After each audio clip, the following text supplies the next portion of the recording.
বিসমিল্লাহির রহমানির রহিম। আউটসোর্সিং পয়েন্টের পক্ষ থেকে আপনাদের স্বাগতম। আজকের টিউটোরিয়ালটি আমার এক বন্ধুর অনুরোধে তৈরি করা, আশা করি যারা জানেন না তাদেরও কাজে লাগবে। তো বিষয়টি হলো ইমেইলের সঠিক ব্যবহার। আসলে বিষয়টি যদিও খুবই সহজ, তবে যে বিষয়টি যিনি জানেন না তা সহজ হলেও আপাতত কঠিন মনে হয়, এটাই স্বাভাবিক। যাই হোক, বিষয়টি নিয়ে আমি এখন সংক্ষেপে আলোচনা করছি।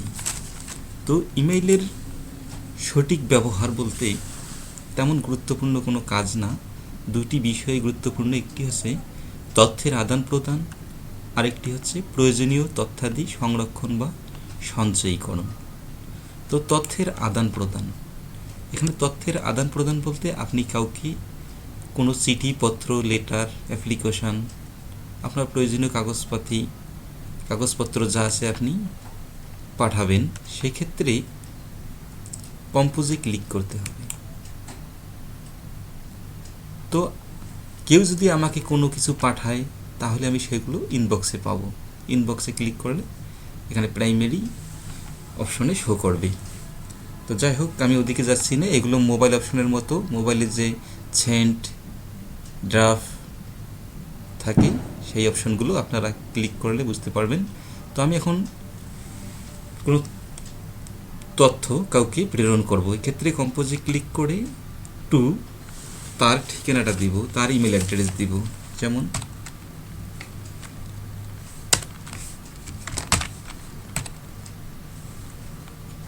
জেরিন উইলসনকে আমি একটি ইমেল প্রেরণ করব, এক্ষেত্রে তার ইমেল অ্যাড্রেসটি দেব।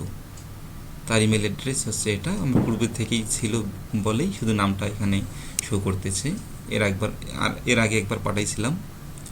তো এখানে সাবজেক্টকে আমি যে টপিক্সটি পাঠাবো, যে পত্রটি প্রেরণ করব তার নাম হবে সাপোজ একটা অ্যাপ্লিকেশন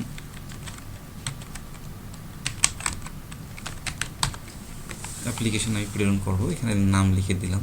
যে বিষয়টি আপনি পাঠাবেন সেই বিষয়টির নাম লিখবেন। তারপর এখানে আপনি যা পাঠাবেন সেই লেখাগুলো লিখবেন।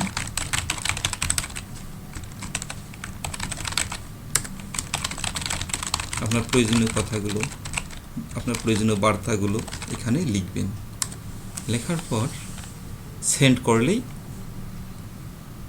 চলে যাবে আপনার কাঙ্ক্ষিত ব্যক্তির কাছে। তো এখানে আরেকটি অপশন আছে, ফরম্যাটিং অপশন।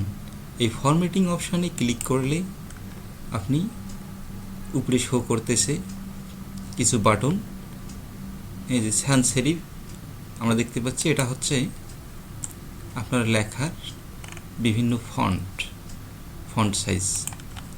তারপর এখানে আপনি লেখাটাকে স্মল, লার্জ, হিউজ কোন স্টাইলে করতে চাচ্ছেন সেটা, বোল্ড, ইটালিক, আন্ডারলাইন, এগুলো আপনারা জানেন যারা এমএস ওয়ার্ডের কাজ করেন। এখান থেকেই, এই ফরম্যাটিং অপশন থেকে আপনি আপনার লেখাগুলো ছোট, বড়, বোল্ড, ইটালিক ইত্যাদি করতে পারবেন। তারপর এর পাশে অ্যাটাচড ফাইল। এখানে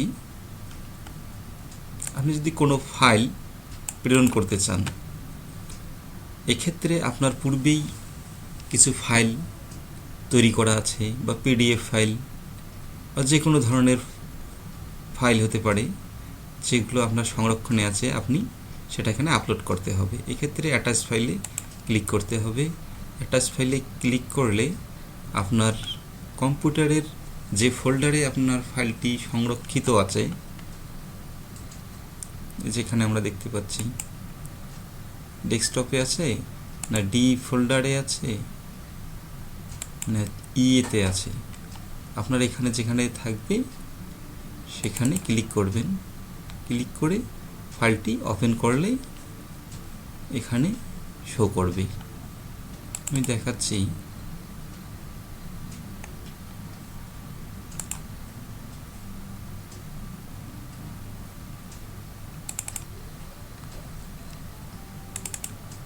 সাপোজ আপনি একটা ছবি বা পিকচার পাঠাবেন, ওপেন করলাম, এখানে চলে এসেছে।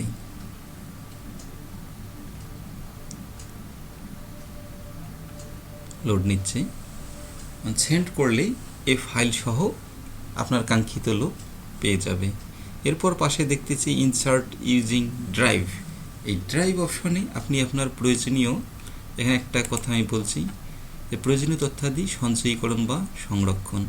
এক্ষেত্রে আপনি এই ড্রাইভ অপশনে আপনার প্রয়োজনীয় ফাইল আপলোড করে সংরক্ষণ করতে পারেন। আপনার এটাই হতে পারে আপনার প্রয়োজনীয় জীবনের সার্টিফিকেট,